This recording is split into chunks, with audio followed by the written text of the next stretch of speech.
Hello and welcome to Inside View. I'm Dana Nichols, Senior Editor and Reporter at the Calaveras Enterprise, and I'm filling in for this episode for Joel Metzger, your usual host. And I'm delighted to say that today we have Congressman Tom McClintock here with us. And thank you so much for coming, Tom. Oh, it's a pleasure. Thank you for having me. Now, Tom, you've been our congressman for just a couple years since redistricting, am I correct? For Calaveras County. For Calaveras County. He's represented the 4th District since 2009, right? Correct. You got sworn in 2009. Exactly right. And I guess now seeking, then it would be a 4th term? Yes. Okay, excellent. And it's summer break now in Washington, am I correct? Mm-hmm. And I just wanted to ask your sense, you obviously were there just last week. Mm-hmm. Did everything get done that needed to get done before the summer break? By the House, yes. By the Congress, no. As you know, we met into the weekend in order to adopt legislation to address the crisis on our southern border. 2 major bills were passed by the House in the late night hours of Friday.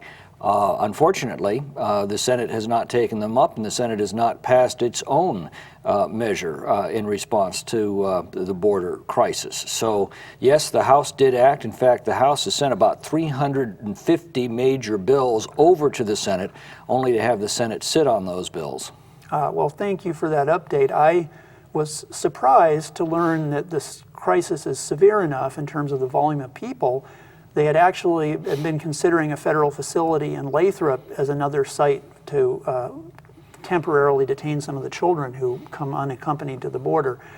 That's pretty far from the border, and the fact that we could in this region be affected too, I guess is a cautionary tale for us all. Well, one of the many outrages is we're flying these illegals from Texas to California or from Texas to Alaska, which is a much farther distance than flying them from Texas back to their homes in Central America.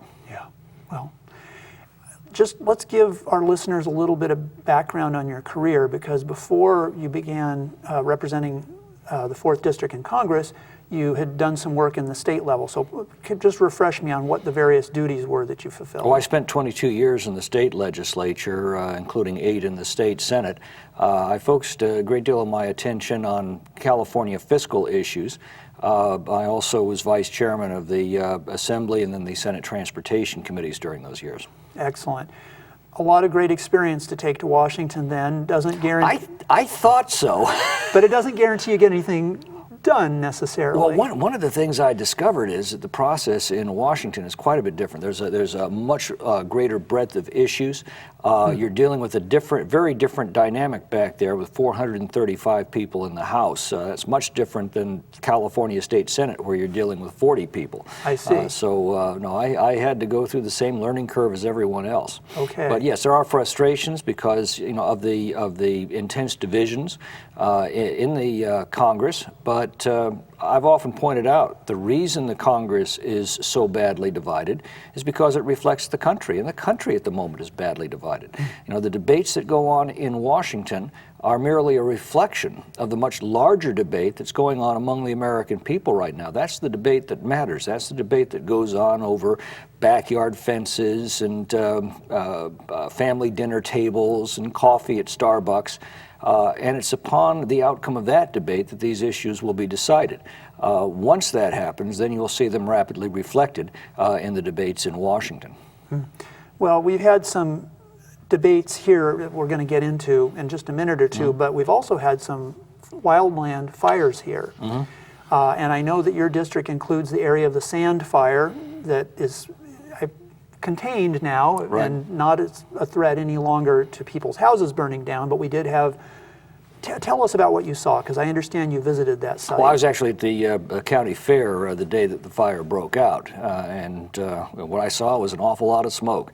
And one of the charming things about Amador County is that as the county fair was going on in Plymouth, they were accepting livestock and other animals that were escaping the fire. That became a receiving part while they were conducting the fair. It was an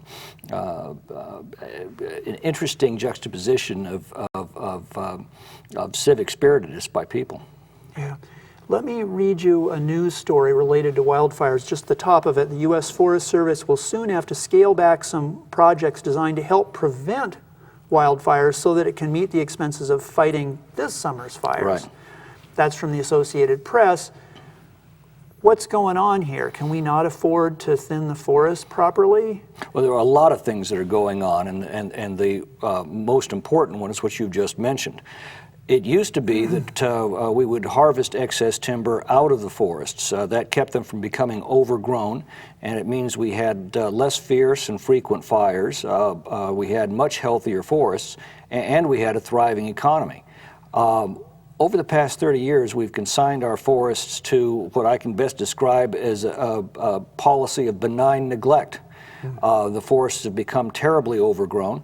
The timber, board feet harvested out of the national forest has declined 80% since 1980.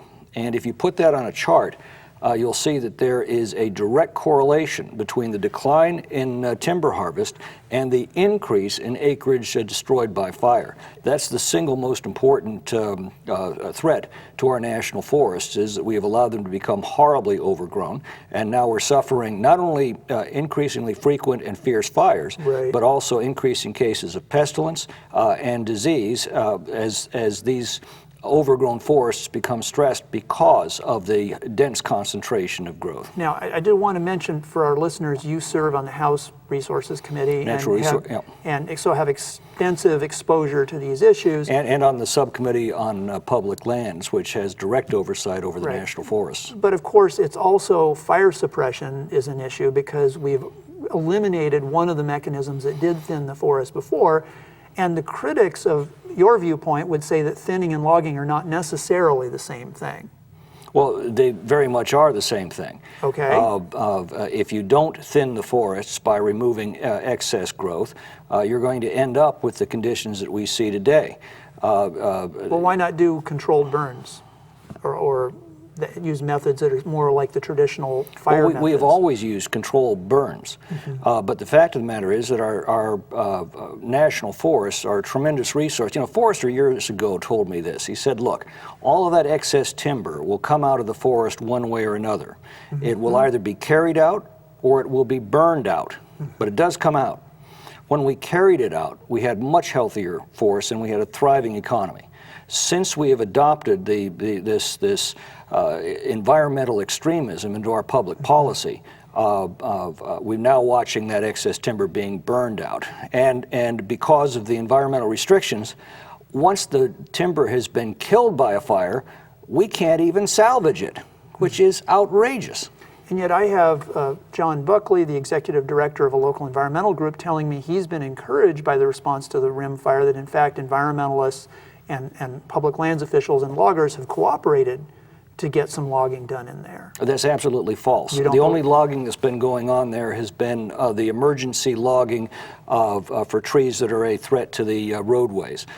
They are still conducting the environmental review nearly a year after the Rim fire. Now you compare that to the 16,000 acres of privately owned land by Sierra Pacific Industries that was also destroyed by the fire. They're now just wrapping up their complete timber salvage. A portion of the proceeds from that will be going to replant those 16,000 acres because they're not hobbled by the same environmental restrictions. Meanwhile, we can't even begin to salvage the fire-killed timber in the national forest because they're still doing the environmental review. And remember, after a year, those dead trees begin to decay. They begin to lose a great deal of their salvage value. And my fear is by the time they clear this through all the environmental hurdles and put it out to bid, there are going to be no takers because the value of the timber will have been destroyed. Right, it's about a 2-year window before it's not usable. Well, plus we have a very severe beetle infestation that's occurring right now, which is accelerating the destruction of that timber. So anyway, we're going to have, within a couple of years, we're going to have a very clear case study between sound forest management practices on the SPI land, which will be new, green, thriving, young forest, and that will be right next to the public lands, which will be scrub brush and dry tinder. Can you offer any examples of public lands that are being managed well? These days, no, I can't. because those environmental restrictions are choking off our ability to properly manage those lands. Do we need more resources for managing the national forests? I mean, should we spend tax dollars on this, I guess is what I'm asking. Well, the fact of the matter is that if we were thinning the forests, we would be selling that excess timber. If we were able to salvage fire-killed timber, those are all done at public auction, and all of those funds then go into the national forests. Again, that's what SPI is doing with a portion of their salvage proceeds. They're reinvesting in their forests from the resources that they've harvested out of those forests. Our federal government is no longer doing that. We used to. We used to salvage the excess timber. We used to harvest the excess timber, and the proceeds from that then went into the proper management of the forests. We're not doing that anymore, and that's why you're seeing these huge shortfalls in funding for the forests. I'd like to get your take then. You're aware that there's been grant funding for things other than logging, like you're describing, that do thin the forest. At taxpayer expense. At taxpayer like expense. The Cornerstone project. And it's very expensive, and we can only treat a tiny fraction of our forest land. You know, it used to be when we were auctioning off the excess timber, and we had small crews scattered throughout the mountains with good timber roads, when a fire was spotted on an adjacent ridge, it was no trouble for the crews to take their equipment along these roads, put out the fire, and then go back to their harvesting. We don't have that anymore, though. Roads have decayed, the crews are gone, and we are watching the result of 30 years of this policy of benign neglect. Mm-hmm. Now, I talk to the environmentalists too, so I know that their view would be quite different, that in fact they would say a lot of the most desirable trees got cut. First of all, let's not call them environmentalists. What they have done is to greatly harm the environment of our forests by consigning them to this policy of benign neglect, and they've also done enormous damage to our economy. The economy in these mountains used to thrive, and a lot of that was because of the commercial activity that surrounded the harvesting of our excess timber. So we not only had a huge revenue stream going to the federal government as we auctioned off the excess timber, but we also had all of the spin-off value of jobs in our communities. All of that's been wiped out by the very people you've referenced. You know, they would dispute that. They would say that the timber economy collapsed because the big timber was gone, that a lot of the easy pickings got taken, and you don't agree with that. Oh, that's completely false. We've seen an 80% reduction in the board feet harvested out of our national forests as they've been able to dominate our policy. And at the same time, we've seen a concurrent and concomitant increase in the acreage destroyed by fire in the same period. Yeah, that's absolutely true.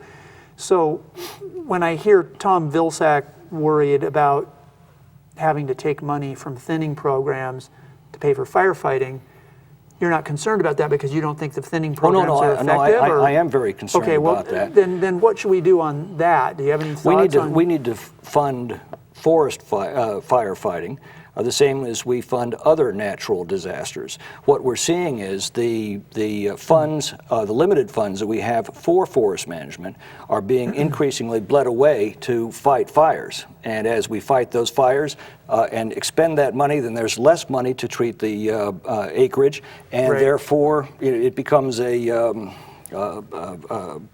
death spiral, as you were, as we rob money out of fire prevention because we have to apply it to more and more firefighting.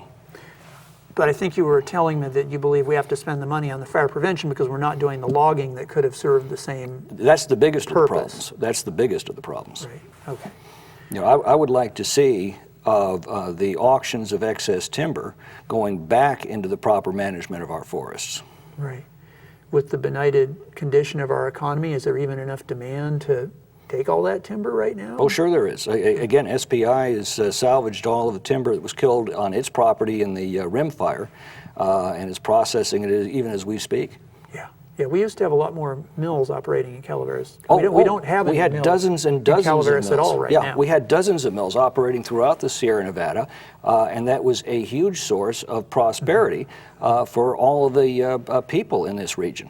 And it's not just the timber industry, but it's all the spin-off industries. And that's gone now. And it's gone precisely because the people that you've just referenced have had their way with our natural resources policies for these past 30 years, and it simply hasn't worked out very well. It hasn't worked out for the economy, and it hasn't worked out for the environment. Yeah. Let's go to another natural resource issue. I'd like to hear you talk a little bit about the state wild and scenic designation for the Mokelumne River, which is currently in the state assembly, already passed the Senate. We don't know what the assembly is ultimately going to do, but it could well pass. You know, it's a Democrat-controlled legislature right now. Any thoughts on that? Well, that's a state legislative issue, so the federal government's not involved, but I would advise my colleagues in the state legislature to resist these siren calls to impose these kind of restrictions on the recreational use of our rivers. We're watching the effect of the National Wild and Scenic River designation on the Merced River as it goes through the Yosemite Valley. The wild and scenic designation is being used as an excuse to force out a great deal of recreational activity that people have enjoyed for many, many decades in Yosemite Valley. Horseback riding, they were trying to use this to remove the bicycle rentals and river rafting rentals, the destruction of swimming pools that are used by the people who stay at the lodges there in the Yosemite Valley. We're watching the Wild and Scenic River designation used to push people out of the traditional recreational pursuits along these rivers. I'll give you another example. We have the a project to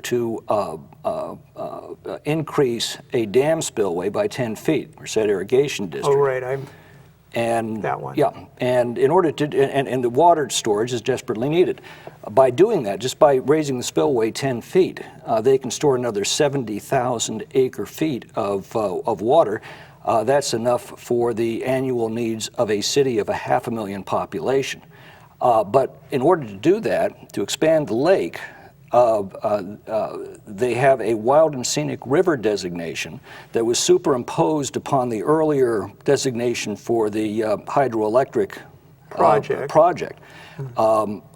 Unless we can get the wild and scenic river designation changed so that it is contiguous with the pre-existing FERC boundary, we can't proceed with that project. Now, I should note, as I've listened to these debates before the Calaveras County Board of Supervisors, advocates for the wild and scenic designation would say just the opposite of what you're telling me, that in fact it's a mechanism that will protect the river so that it will be available to benefit Calaveras County residents in the future, and that their main concern is that other interests down in the valleys and the cities that have more power than we do would otherwise be able to exploit the river. It's being used to push people and their recreational activities out of the rivers.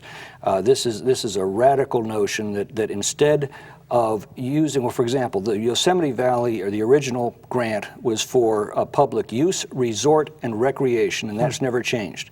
What they're now trying to do is push the public off the public's land by these kind of designations. So I would be very, very careful about expediting them when we can't even make a minor boundary adjustment in order to provide additional water storage that is desperately needed, particularly in the worst drought in recorded history in California. Right, so you wouldn't buy the proposition that populations rise, more people are trying to use a limited area in the Yosemite Valley, and that you have to take some measures to preserve its quality? Oh, I agree, you have to take some measures, but those measures don't include a look but don't touch philosophy that pushes the public and their recreational pursuits off of the public's lands. Now, there is a federal connection for the wild and scenic. I understood from some of what I heard that once a state designates a river as wild and scenic, that there's some simpler mechanism by which administratively it could then be included in the federal system, and that although this has not happened in some years, it could happen. Am I correct? I don't know. Okay, well, I'd be very interested to know, because that was a concern that was raised. Well, my understanding is federal wild and scenic designation has to be conferred by the U.S. Congress.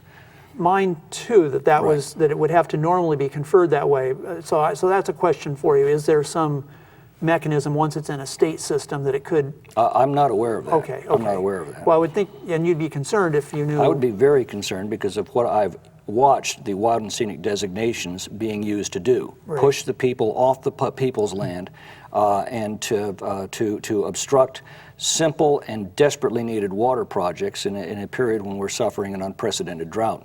Let me give you another example. Up in Placer County, we've got Forest Hill. They have a small reservoir up there, the Sugar Pine Reservoir. The dam there was built with the spillway, an 18-foot spillway, but no gate because they didn't need it at the time. Installing that gate would add another 18 feet of vertical storage. The project to install that gate, to fabricate it, to transport it, and to install it is about $2 million. Here's the problem, though. They also have to plan on at least $1 million of environmental reviews and at least $2 million of environmental mitigation. So a $2 million engineering project desperately needed to improve water storage for that community now becomes a cost-prohibitive $5 million boondoggle. People have to understand that the radical environmental laws and regulations that have been passed over these 30 years carry a very steep price tag, and we're now experiencing that with the fierce and frequent forest fires that we're suffering, the decline in the economy because of the decline in economic activity, and our inability to provide water storage in what is one of the most water-rich regions of the United States. Let me ask you something about your use of the word radical, and the reason is I report on these issues and I know every bit of what you're saying about the expense of environmental review and how it kills projects is true. I know that it's incredibly expensive, and I've seen the long lists of stuff, and the lists get longer. Are you ever concerned that by calling environmentalists radical that you're eliminating the possibility of having some dialogue on them? I mean, do you have any? Well, I've seen the effect of their policies, right? And I don't know how else to describe it, but radical. Yeah. I mean, a 400 square mile section of the Sierra Nevada destroyed by a massive forest fire because we haven't thinned our forests in 30 years, that's pretty radical. We have not added a major new reservoir in this state since the New Melones in 1979. Meanwhile, the state's population has nearly doubled. I'd call that radical. Well, everybody thinks that the Colorado River is the mother lode of all water in the western United States. The Colorado River is a junior sister to the Sacramento. Sacramento's a bigger river. Right. The difference is we store 70 million acre-feet of water on the Colorado, and we only store 10 million acre-feet of water on the Sacramento. Most of the rest of that is lost to the Pacific Ocean. Right. We have the Shasta Dam. It was built to 600 feet, but it was designed to be 800 feet. We only built it to 600 feet because that's all the storage we needed at the time. Adding that 200 additional feet of vertical storage would add 9 million acre-feet of water to the Sacramento storage system, nearly doubling the amount of water that we're storing. And yet, that project has been stalled for many, many years of environmental reviews. Right. Not to increase it by 200 feet, to increase it by only 18 and a half feet. Let me give you another example. But I do have a follow-up question. But I do think that the term radical is quite appropriate to describe these policies. In April, knowing that we were in the most severe drought in the recorded history of California, knowing that the snowpack was now at zero, there's no more water coming, 70,000 acre-feet of water was released on the Stanislaus and American rivers from the New Melones and Folsom dams. Again, that also is enough to meet the annual needs of a population of 500,000.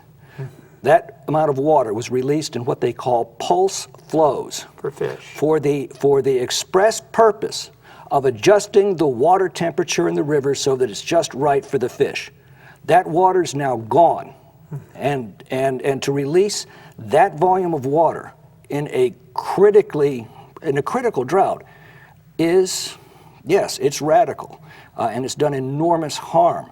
We're now talking about fining people $500 for wasting a gallon of water on their lawn, And yet the government in April released 23 billion gallons of water to adjust the river temperatures for the fish. Yeah. You tell me, how do you describe such policies? Well, I guess the reason I'm asking about the word radical is how do we work it out? I mean, even if I think somebody is a radical, if I call them a radical, I'm reducing the likelihood that first of all, I'm speaking of together. the radical policies, and I don't know how else you can describe them, but with that word. Yeah. Outrageous would work. But related to that and to water storage, for example, with the McClintock River Canyon, I haven't really heard that anybody's penciled out a cost-effective dam in that canyon that they're seeking to protect. Well, I've not seen that. I mean, what I'm concentrated on right now are just completing the dams that we currently have. As I said, adding the 200 feet to Shasta that was already engineered into that dam is 9 million acre feet. It's about $6 billion to complete that project. And is that worth it? I mean, is it going to cost out to do that? Well, let's run a quick comparison check here. The governor is proposing the twin tunnels to move water through the delta. It provides zero additional storage, zero hydroelectricity, and what is the cost on that? I believe it's around $14 billion. It's much, much more. Okay. Yeah. All right. Well, take a look at the high-speed rail. The price tag on that is anywhere between $60 and $80 billion just for construction. We're talking about $6 billion to nearly double water storage on the Sacramento system. Excellent. Yeah. Yeah. Excellent. I think I got most of the wild and scenic issues, and before I jump onto other issues, we've only got a couple minutes left. So, are you aware of any other water storage potential sites in our area? Well, sure. I mean, you've got the Auburn Dam site, right, which was half constructed in the 1970s. In fact, the most difficult part of the dam construction had already been completed. That's the carving the footing out of the solid granite and cutting the diversion tunnels. All they had to do at that point was just start pouring the concrete. The project was abandoned. That would be 2.3 million acre feet of additional storage. That's just upriver from the Folsom Lake. You remember the pictures of the Folsom Lake being almost drained at the beginning of the year because of pulse flows. It's now down to, last I checked, about 40% of capacity. They're talking about having to bring in a barge pump to get the rest of the water out of that dwindling reservoir. Had the Auburn Dam been completed upriver, that's enough to fill and refill Folsom Lake nearly 2.5 times. We're down to less than a minute. Are there ever times when you think human aspiration should be limited for the benefit of fish or wildlife? When push comes to shove, I put human needs above the fish. And unfortunately, we have a movement that has dominated our public policies on these issues that put the fish above people. And we're dealing with the results now. Very good.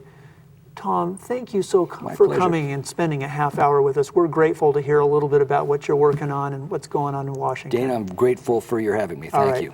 See you next time. Great. All righty.